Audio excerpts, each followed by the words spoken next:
ঢাকা জেলার সাভারে বিএনপির আনন্দ র্যালি। তথ্য ভিডিওচিত্রে আমাদের বিশেষ প্রতিনিধি মোহাম্মদ শামীম আহমেদ।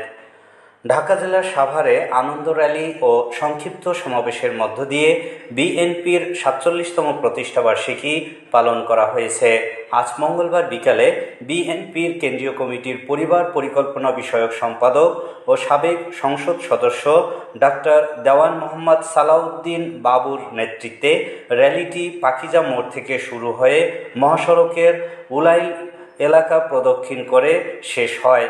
এতে বিএনপির নেতা সালাউদ্দিন বাবু রিপোর্টার বাংলা টিভিকে বলেন, বিএনপি গণমানুষের দল। প্রতিষ্ঠাবার্ষিকী উপলক্ষে বিএনপির ভারপ্রাপ্ত চেয়ারম্যান জনাব তারেক রহমানের পক্ষ থেকে সাভারে বিভিন্ন জনবান্ধব কর্মসূচি হাতে নেওয়া হয়েছে, যা জনগণের দুর্ভোগ লাঘবে কাজে আসবে।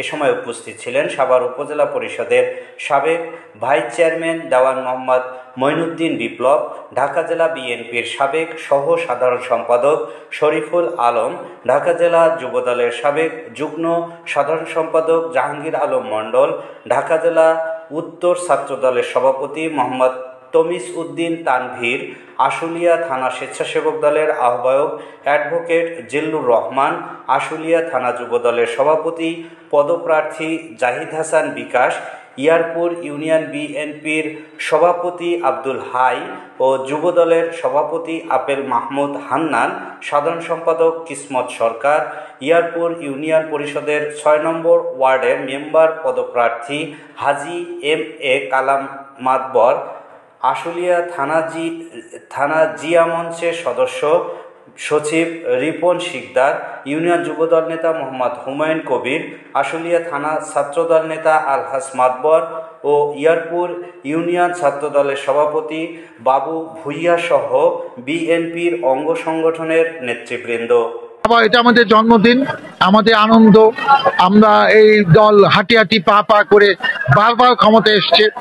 শহীদ রাষ্ট্রপতি জিয়া রহমানের আদর্শ, খালেদা জিয়ার নেতৃত্বে এবং তারেক রহমানের নেতৃত্বে যেভাবে দল পরিচালিত হচ্ছে, আমরা আশা করি তাদের নেতৃত্বে আগামী সংসদ নির্বাচনে জনগণের ভোটে দল ক্ষমতা অধিষ্ঠিত হবে এবং জনবান্ধব কর্মসূচির মাধ্যমে এই দল আরো জনপ্রিয় হবে, আরো বারবার ক্ষমতায় থাকবে। এটাই আমাদের সকলের প্রত্যাশা। আমরা ছাত্র দলাতন্ত্র প্রহরীর মতো প্রত্যেকটি কেন্দ্রে দুর্গ গড়ে তুলবো, যাতে করে কেউ আমার ভোট কেড়ে নিতে না পারে, আমার ভাইয়ের ভোট কেড়ে নিতে না পারে। আমার ভোট আমি যাতে দিতে পারি সেই পরিবেশ আমরা নিশ্চিত করব প্রত্যেকটি কেন্দ্রে। আমরা আশা রাখি অবাধ, সুষ্ঠু, নিরপেক্ষ নির্বাচন হলে আগামী দিনে বিএনপি সরকার গঠিত হবে এবং বিপুল ভোটে এই ঢাকা 19 আসন থেকে ডাক্তার দেওয়ান মোহাম্মদ সালাউদ্দিন বাবু ভাই